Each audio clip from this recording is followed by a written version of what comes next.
6 अगस्त 1945 को दुनिया के लोगों ने ह्यूमंस के बनाए गए वेपन्स की असली ताकत को देखा।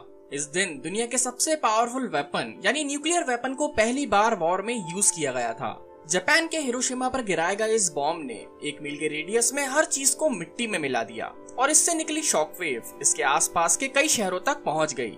इस न्यूक्लियर बॉम्ब से निकली एनर्जी और रेडिएशन से लगभग 1,40,000 लोगों की मौत हुई थी। इस दिन दुनिया को पता चला कि हमारे बनाए गए वेपन्स ही हमारी दुनिया के लिए सबसे बड़ा खतरा हैं। लेकिन इसके कई सालों बाद आज की टेक्नोलॉजी और ज्यादा एडवांस हो गई है और दुनिया भर में टेक्नोलॉजी का यूज करके नए वेपन्स बनाए जा रहे हैं।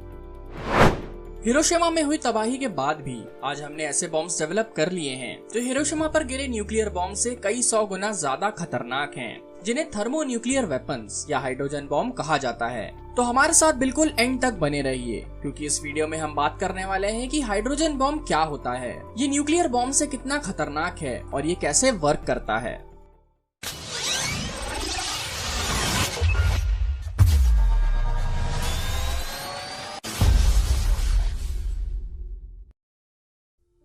हिरोशिमा पर गिरे न्यूक्लियर बॉम्ब ने 1 मील के रेडियस में सब कुछ डिस्ट्रॉय कर दिया था। लेकिन अगर वहां पे न्यूक्लियर बॉम्ब की जगह हाइड्रोजन बॉम्ब गिरता तो वो बस 1 मील ही नहीं बल्कि 10 मील के एरिया को पूरी तरह से खत्म कर देता और इससे निकलने वाला रेडिएशन भी और ज्यादा खतरनाक होता, जिससे 1,40,000 से कई गुना ज्यादा लोग मारे जाते।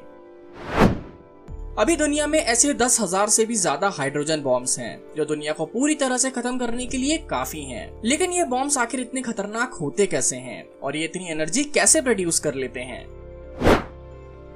हिरोशिमा पर ब्लास्ट हुए न्यूक्लियर बॉम्ब की एनर्जी 15,000 टन TNT के बराबर थी, लेकिन पहले हाइड्रोजन बॉम्ब की टेस्टिंग में निकली एनर्जी ही 1 करोड़ टन TNT के बराबर थी।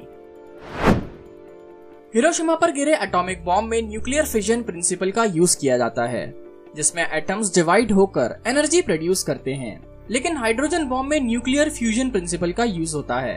न्यूक्लियर फ्यूजन में 2 अलग अलग एटम्स कंबाइन होते हैं और इससे एनर्जी प्रोड्यूस होती है। न्यूक्लियर फ्यूजन से ही हमारा सूरज भी एनर्जी बनाता है और ये न्यूक्लियर फिजन से बहुत ज्यादा पावरफुल होता है। हाइड्रोजन बॉम्ब में फिजन और फ्यूजन दोनों का यूज किया जाता है, जिससे हाइड्रोजन बॉम्ब्स न्यूक्लियर बॉम्ब्स से कई 100 गुना या 1000 गुना ज्यादा पावरफुल होते हैं। लेकिन हाइड्रोजन बॉम्ब वर्क कैसे करते हैं? हाइड्रोजन बॉम्ब या थर्मो न्यूक्लियर बॉम्ब असल में 3 अलग अलग बॉम्ब से मिलकर बना होता है, जो बैलिस्टिक मिसाइल के हेड में होते हैं। इसमें एक केमिकल बॉम्ब, एक फिजन बॉम्ब जो हिरोशिमा पर गिराया गया था और एक फ्यूजन बॉम्ब भी होता है। हाइड्रोजन बॉम्ब में यूज होने वाली टेक्निक यानी न्यूक्लियर फ्यूजन इजी नहीं होती। असल में हाइड्रोजन के 2 एटम्स को फ्यूज होने के लिए बहुत हाई टेम्परेचर्स की जरूरत होती है। 100 करोड़ डिग्री सेल्सियस में ही ये फ्यूज हो पाते हैं। हमारे सन का सेंटर यानी कोर भी बस 1.5 करोड़ डिग्री सेल्सियस ही गर्म है। इसी टेम्परेचर तक पहुंचने के लिए इसमें एक फिजन बम का भी यूज किया जाता है। हाइड्रोजन बॉम्ब में सबसे पहले न्यूक्लियर बॉम्ब के आसपास के केमिकल बॉम्ब एक सीरीज में डेटोनेट होते हैं और इससे बीच का न्यूक्लियर बॉम्ब भी डेटोनेट हो जाता है। न्यूक्लियर बॉम्ब से निकलने वाली हीट और एनर्जी इसके नीचे के सिलेंडर को 10 करोड़ डिग्री सेल्सियस तक पहुंचने में मदद करती हैं, जिससे फ्यूजन बॉम्ब में मौजूद हाइड्रोजन एटम्स फ्यूज होने लगते हैं और इनके फ्यूजन से निकलने वाली एनर्जी और रेडिएशन आसपास की सभी चीजों को पूरी तरह से तबाह कर देते हैं। और ये पूरी प्रोसेस इतनी तेज होती है कि ये 1 सेकंड के 600 करोड़ पार्ट में ही पूरी हो जाती है। यानी हाइड्रोजन बॉम्ब पलक झपकने के पहले ही 10 मील के एरिया को पूरी तरह से डिस्ट्रॉय कर सकता है। लेकिन ये सारी एनर्जी आती कहां से है?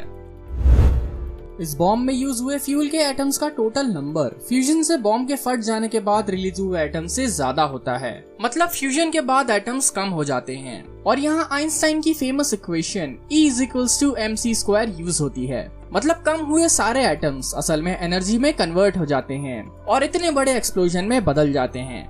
लेकिन आखिर कितना मास एनर्जी में कन्वर्ट होता है?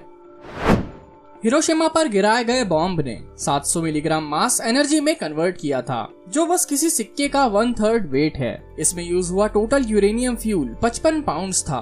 लेकिन हाइड्रोजन बॉम्ब इससे बहुत ज्यादा एफिशिएंट होता है। यह लगभग 1 किलो मास को प्योर एनर्जी में कन्वर्ट कर देता है, लेकिन उसके लिए बॉम्ब में कम से कम 140 किलो हाइड्रोजन फ्यूल होना चाहिए।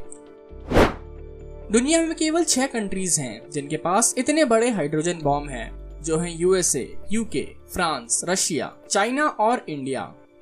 आज बनाए जाने वाले सभी नए न्यूक्लियर वेपन्स हाइड्रोजन बॉम्ब्स हैं, क्योंकि ये ज्यादा हल्के और छोटे होते हैं, लेकिन इनसे होने वाली तबाही उतनी ही ज्यादा होती है।